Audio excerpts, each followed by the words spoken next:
Hey guys, welcome back to another YouTube video. Now, in today's video, guys, we are going to be doing yet again another full review, this time around on the new I.S.S. movie. And the last time I did a full review was at the ending of last month with the Iron Claw. So it's been a hot minute. But since then, I've done, wrapped up all of my end of the year rankings. If you haven't checked those out, make sure you go check them out. One of them includes, obviously, my big giant tier list of all of the movies that I watched in 2023. So if you haven't watched that yet, it'll give you something to do. Go check it out. Otherwise, in the meantime, let me know of any suggestions for rankings, videos, anything you want to see in the comment section down below. I'm always open to those. Haven't unfortunately been able to watch a whole lot of movies within the past few weeks because we've had a whole lot of bad weather these past few weeks, but finally got better this week and I was able to go check out The Beekeeper and then just last night, I.S.S. And so 3 movies so far in the year of 2024, and I'm hoping to see at least one more movie, whether it is on streaming or in theaters this month. I haven't decided what that will be yet, but I'll let you guys know. Yeah, I'm just really yearning for February already. January has not been too kind with weather, but it seems to have passed its course, and we have quite a few new movies coming out in February that I am excited for, so make sure you guys stay tuned for that.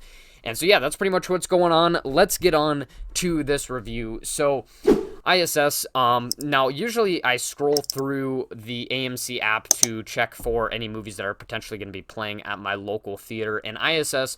saw this movie on here a few weeks ago and really piqued my interest. I'm a big space movie guy. I really liked The Martian.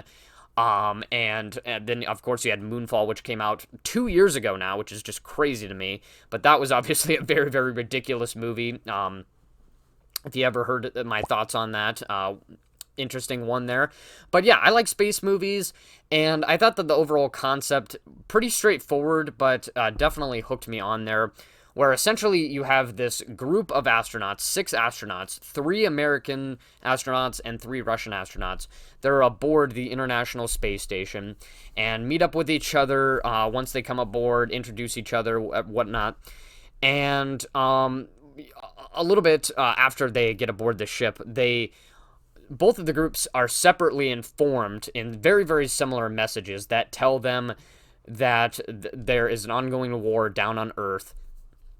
A nuclear war, we can imply from some of the scenery that we see throughout the movie, and I'll get more into that later in my positives, but a nuclear war going down on Earth, and both of the messages essentially tell them to take over the ship by any means necessary. And so tensions obviously flare up at the beginning half of the movie, where both of the groups have no idea what if they got the same message, what their plans are, what they're going to do. And so it really builds up a lot of tension and suspense. And this movie kind of plays out sort of like it is a sci-fi thriller, but it also kind of has some horror elements to it as well.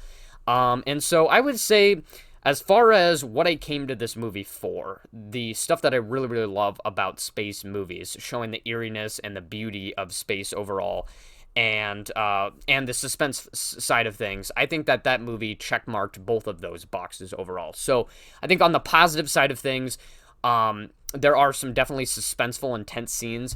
I think that the biggest standout one, with this being only a 90-minute movie, I think that this was the main one and probably the only one where I think it really worked well and was worth commemoration. Was the scene where one of the American astronauts goes on the outside of the ship to like check on one of the antennas or whatever, and so he's in communications with one of the other American astronauts who's on the inside of the ship. And while he's trying to check on this antenna, it's very slow paced, very methodical, taking deep breaths in between each jump, going from handlebar to handlebar, getting closer and closer to the antenna. One of the Russian astronauts on the inside, obviously this is a little bit after they get that message, is thinking about, okay, take over the ship by any means necessary. So he has control of one of the parts of the ship, and he's thinking about whether or not he wants to essentially knock the astronaut off and send him afloat in space and not able to get back, obviously. And so it's just this very tense scene that just builds up and gets more and more suspenseful as it goes on. And I think that in, like, one of the things that it does really, really well, in particular for this movie, is that it's able to capture the scenery in the background of Earth and show the destruction of the war going on. And one of the questions that I kind of had throughout the movie was, why didn't they ever have any scenes down on Earth? Like, why didn't we show anything down there? But I think that it was maybe to emphasize that even from very, very far away, we can still see the immense destruction going on if we ever did have a nuclear war, where it just looks like the entire nuclear arsenal of both the US and Russia has just been unleashed upon Earth. And throughout the entirety of the movie, just builds up and gets worse and worse and worse. More of the Earth is just taken over by these huge craters and explosions and whatnot. And even the small scene in particular, which it's about 15 minutes long, which for a 90-minute movie, that's a pretty decent chunk of the movie, I would say. But even in this relatively small scene, you're able to see it kind of change a little bit and build up, and I thought that was something that they did very, very well. So very much the highlight of the movie there was that scene, and why I go to space movies. Very, very suspenseful. Thought that the director did a very, very good job there. Otherwise, there are some tense scenes within the actual ship itself at the latter half of the movie, but I thought that that main one there was the only one worth really mentioning and going into detail about. And then my last positive for this movie is I really, really like how the director, and I really appreciate how she kind of keeps things balanced in this movie, as far as never making it feel one-sided with the US or Russia. You had good characters and bad characters on both of the groups, and so I thought that she did a really nice job on that. And even though we do have an identifiable main character in here, it feels like, we have good characters and bad characters from each side, and ones that we can relate to very well. So I thought that was something that she did a very, very nice job on. So as far as the stuff that I came to this movie for, the suspense part of it, this is obviously a space thriller, suspense thriller, a little bit of horror elements even thrown into it. As far as that stuff goes, I think that this movie checkmarked those boxes very well and satisfied me on that part. But the story is kind of where this movie gets lost for me. So, moving into the mixed category, before we go straight to the negatives, this was initially going to be one of my negatives, but I thought that while I was watching the movie, a little bit after I got done watching the movie, that maybe it would have benefited from being an hour and 45 minutes to 2 hours long. But, I thought about it, and, maybe not. I think, I think it's fine that the director just wanted to make a 90-minute little space thriller or whatever. But, in any movie, no matter how short it really is, even if it was a 20-minute short film, there needs to be at least a little bit of time spent on giving us a little bit of background on our characters, especially our main character here. But even for our side characters, we only get just a tiny little bit of information, a little bit of an introduction at the beginning of the movie on each of them, and a little, like, a little bit of their backstory to kind of show us some of their motivations here. But our main character, who we focus a ton of time on, and who is obviously the one that gets the most screen time, I feel like, as far as I'm concerned, I don't recall any scenes where there was any real, like, backstory or information divulged about her. And so I feel like there should have been at least a little bit of time spent.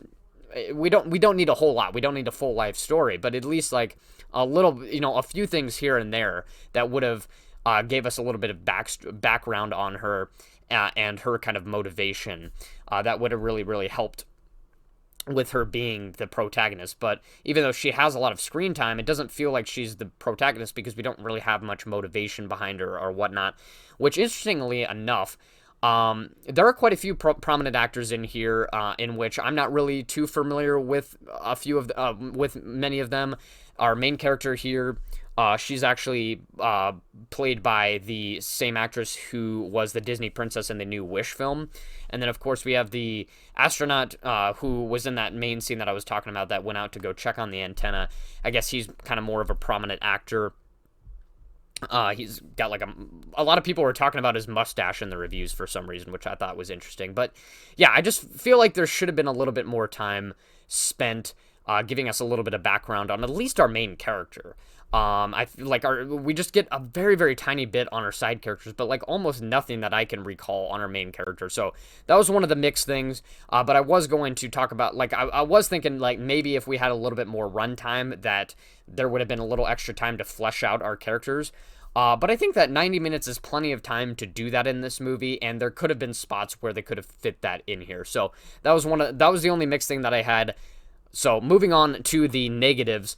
Like I said, the story is really where this movie gets lost for me. And while this movie has everything that I like about space thrillers and suspense movies, it also has everything that I dislike about them. A lot of cliches where you have just characters for seemingly no reason turning on each other and kind of just going rogue, basically.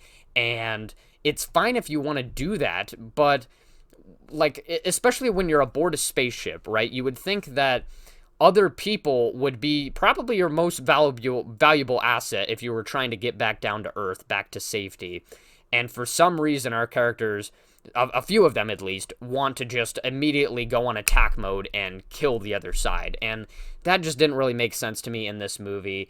I get that that's a huge thing in a lot of suspense films, but like, at least if you're going to do that, give a reason, give a motivation, like I was talking about with the, the background and whatnot. Spend a little bit of time explaining why that, why they're doing that, instead of just like them instantly changing their mind and just going, like, just clicking like that.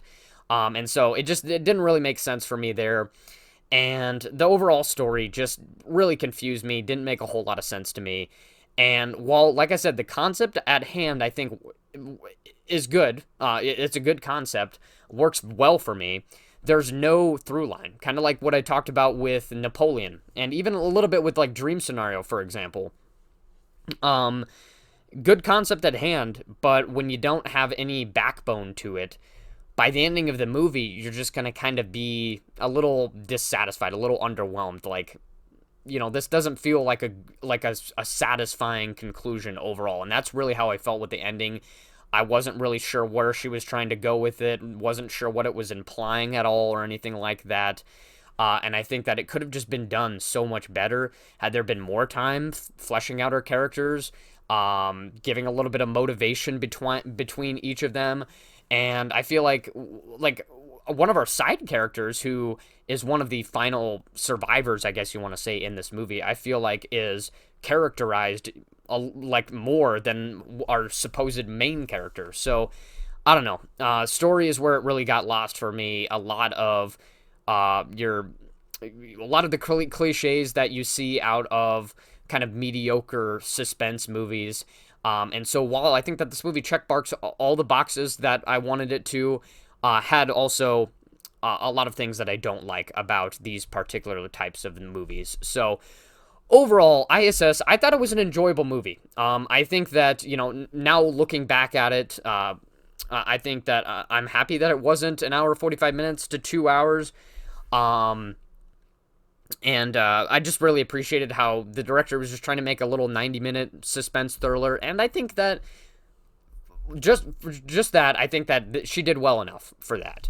But everything else, I think, could have been handled a little bit better, to make it just overall structured a lot better. But I think it succeeds in what it's trying to do overall and what I had got here for, and so I think it did fine enough. And so overall, I.S.S., would I recommend it to you? If you like space movies, I would go check it out. It's an interesting concept. You're not going to be spending a whole lot of time in the theater, so I would go check it out. If you like space movies, by all means, go check it out. But the story, don't get too engaged into it.